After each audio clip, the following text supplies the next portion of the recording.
5 mistakes Facebook group owners make. There are countless businesses out there that are trying but failing at Facebook groups.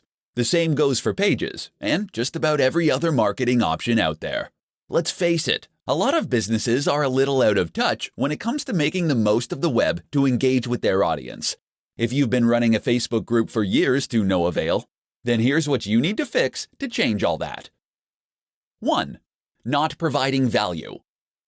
The number one worst thing that a lot of businesses do on Facebook groups, and just about every other form of social media, is to post only advertorial content.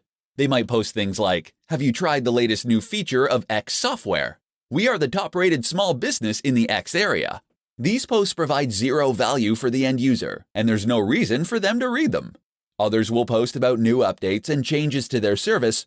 The only person that's interesting to is someone who's already using what you've built.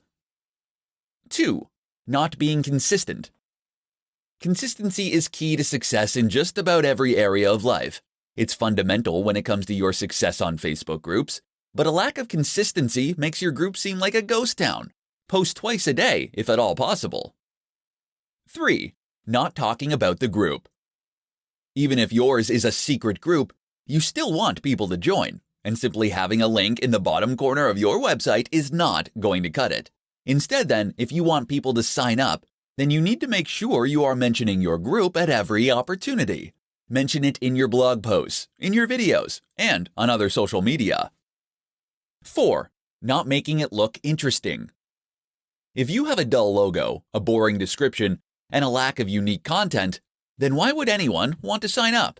Even if your business is in a dry B2B industry, find an interesting angle for your group. 5. Having the wrong settings. It's a simple mistake, but if you don't know how to set up your settings, you might be inadvertently losing out on potential members. Make sure that you don't need to approve new members, and make sure that your group is discoverable.